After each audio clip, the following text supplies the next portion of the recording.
So this was like a really busy week. I know all my weeks are very busy. I can't say they're not. But this week was especially busy. And what made it even busier were that I had two kids who were homesick with the stomach virus, which meant that my husband and I were doing loads and loads of laundry and tons of cleaning and disinfecting and cleaning up. I can't even tell you what. And 3 nights of absolutely no sleeping and cuddling and cooing and making tea and rubbing bellies and giving rice and rice cakes. Now, today it's almost Shabbat, and when I look back at my week, I think to myself, wow, what did I accomplish? Like, what was like my greatest moments of this week? Where do I like really look back and say, wow, Ilana, that was fantastic. So I was thinking about it, and I will tell you, I actually went on 2 bursts this week.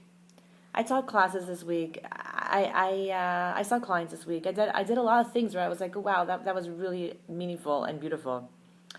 But the thing that actually, I would say, Ilana, that is like huge what you did this week, is actually not the value of what society usually defines as being huge. Like, I wouldn't get any medal for it. I wouldn't get any prize for it.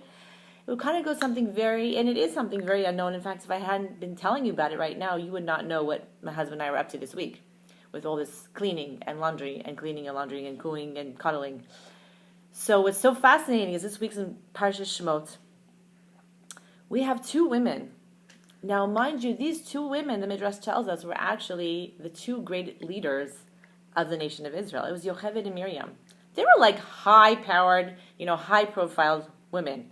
And yet, in the Torah, it describes a scene, mind you, this is written for eternity, of 2 women who were midwives. So first of all, these women were incredible. They stood up to evil. They stood up to their king, who said, you must kill all the baby boys. And they didn't listen to him. They stood up to him. But what's so fascinating is, like, you would say that's like the role of being a leader. So give them the names of who they are. Say that this is Miriam and Yocheved. However, the Torah, it doesn't tell us that. What does the Torah call them? Shifra and Pu'ah.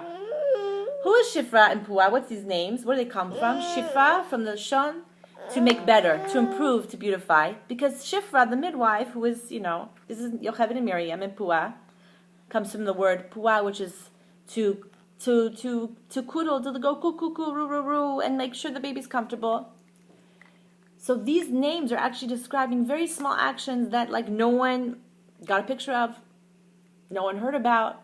Okay, afterwards we see that the baby survived, but, like, no one glorified that they were just making the babies comfortable, and these babies would never say thank you and could never, like, appreciate or show any kinds of gratitude. And yet this is what the Torah tells us, that actually it gives the names of Shifra and Pu'ah to these 2 incredible women to come to teach us.